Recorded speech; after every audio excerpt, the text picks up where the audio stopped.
entire, formatted, beautifully done content shows up in that module on the hosted site. So that's a way of staging content. So this iPortable interface allows your module in a standard way to do an import-export of its contents. And how you do that import and export is up to you and how your module is structured. The iSearchable lets your module participate in the DotNetNuke search mechanism.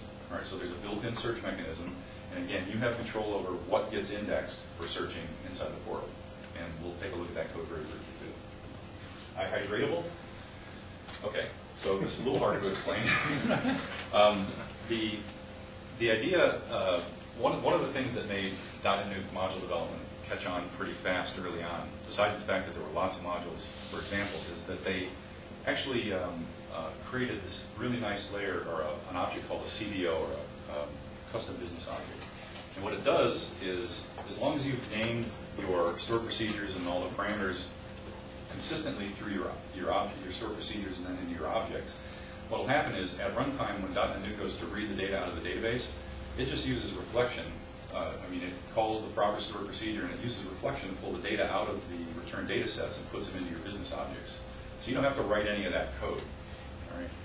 So it made it really, really easy to build modules, and then with things like CodeSmith templates, it almost made it brain dead simple to create a basic module and sort of populate business objects out of the database, make changes on the website, and push them back into the database. It's just really easy and straightforward to do that. The problem with reflection is it's slow. All right, so what they did then in 4.6 was they implemented this iHydratable interface. So you can actually substitute your own hard-coded, field-by-field copy so that reflection isn't doing it for you. So you can actually, bypass the overhead of reflection in doing the data loading. So that's what iHydratable is for. If you want to, you can implement it as optional. Actually, all these are optional. All three of them are optional. You don't have to implement them. And again, there's most of the core modules have these interfaces already built in.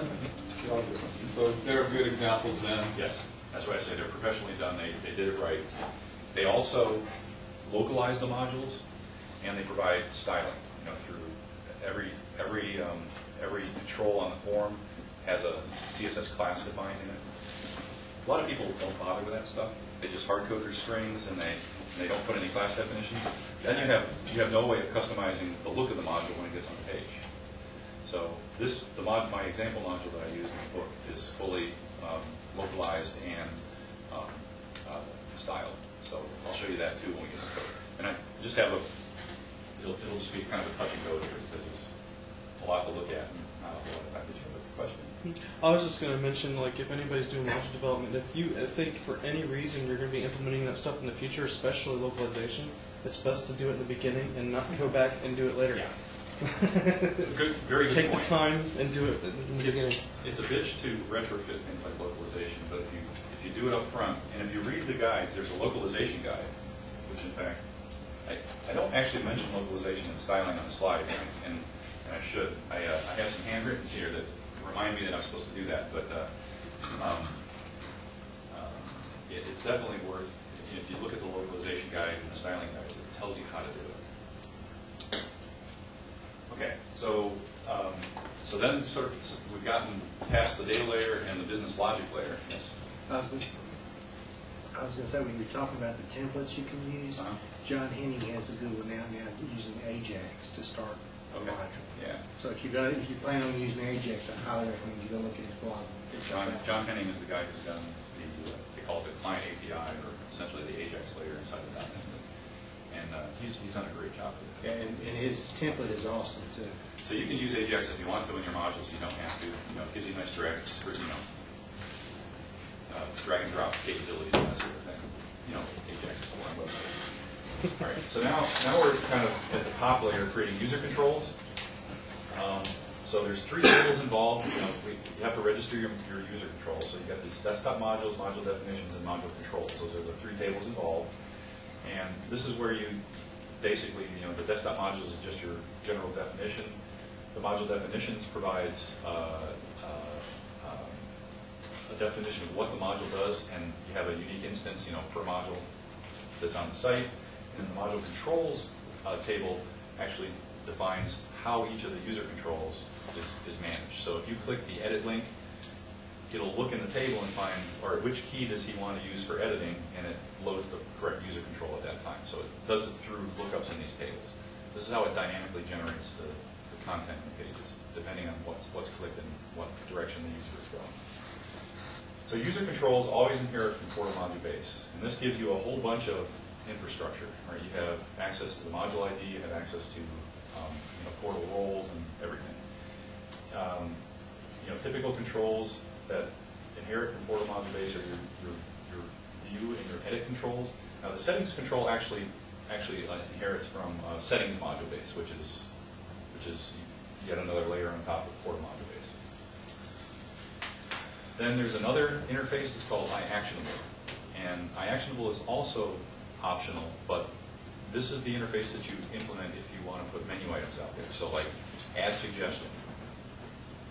I implemented through an iActionable call. So anything you want to put in that drop-down menu or on the edit menus on the pages, you want to implement through iActionable.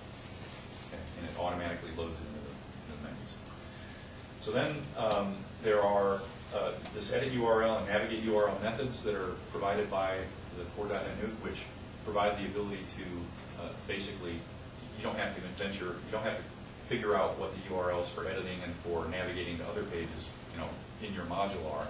You can call edit URL, navigate URL, and pass parameters like for which key, which control and which key you want to go to, and it automatically finds it through lookups and creates the correct URL that's required to navigate you from one page to another. It just makes it a hell of a lot easier than figuring all this out from scratch. One line of code, people. Yeah, rather than having to venture on. Yeah. So then there's also a whole set of Dnn Core Controls, and these are user controls that they've created for the admin modules that you want to reuse. If you want to do URL or URL tracking, if you want to do user address, profile information, dual list, like 2 boxes where you got 2 lists and you can drop one to the other, that sort of thing. Label controls. There's lots and lots of these already canned user controls out there that you should not reinvent. So this is a great example of know thy class library. If you're doing any kind of development, you really want to know what's provided by the the infrastructure underneath you and reuse as much of it as possible. And it's worth noting that if you have an existing ASP.NET application, ASPX pages, you can convert them to ASCX pages very, very easily.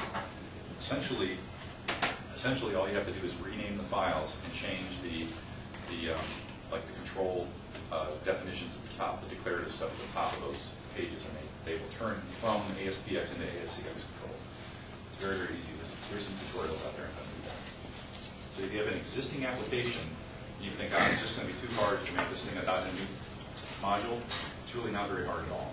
Your biggest challenge is to change your current data access strategy to the .NET structure. That's where you're going to spend the most time.